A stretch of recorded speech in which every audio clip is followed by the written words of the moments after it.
Les amis, aujourd'hui on attaque le parallélisme de la S500 Coupé. Le modèle là en l'occurrence. Donc pour ce faire, je l'ai équipé des jantes en 16 qui craignent pas les rayures, parce que je comptais pas faire des rayures sur les jantes à bord poli comme ça, avec les griffes qu'il y a sur les porte-sondes. Donc on est devant l'appareil, on va sélectionner la méthode, donc comme ça, les deux sondes avant, les deux sondes arrière, Mercedes évidemment, classe S coupé, S500 coupé, voilà, elle est là.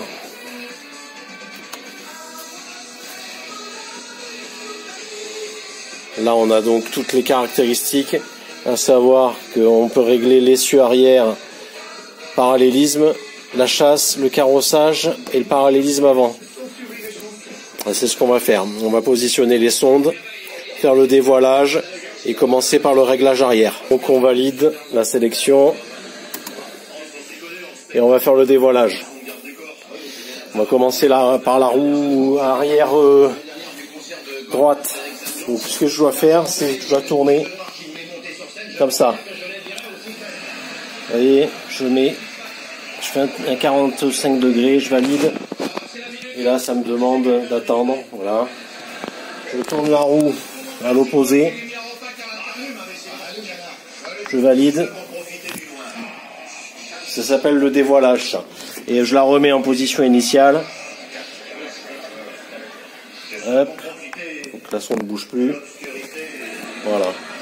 Je vais valider les autres et je reviens vers vous. Donc dernière sonde à valider, l'avant droite. Je reprends, on tourne. Il faut qu'on déverrouille là, voilà. On tourne la roue comme ça. On appuie le temps que ça valide.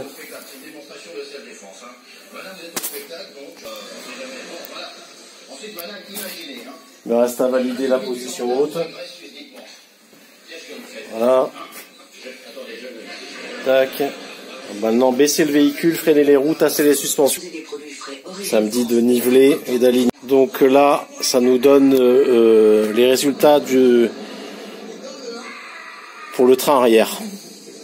On a donc un petit réglage à faire sur le côté droit qui devrait à lui seul rattraper le côté gauche. Donc je vais me préparer. Non sans mal, on est arrivé à régler le train arrière. Donc on a un angle de poussée égal à 0, ça c'est le chiffre le plus important. Ça veut dire que l'axe de poussée par rapport aux roues avant est parfaitement droit. Après 2 et 1,8, c'est bien, on est dans les valeurs. Et pour le carrossage, on est très bon aussi.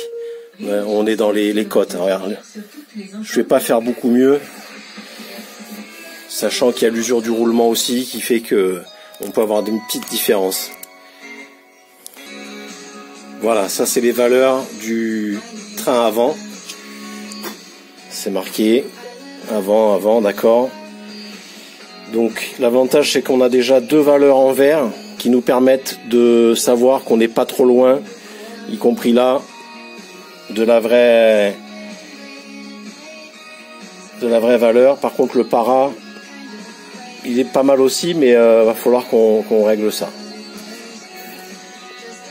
Donc un premier réglage des chasses et carrossages m'a permis de retrouver des valeurs correctes assez facilement, que je vais continuer de régler en faisant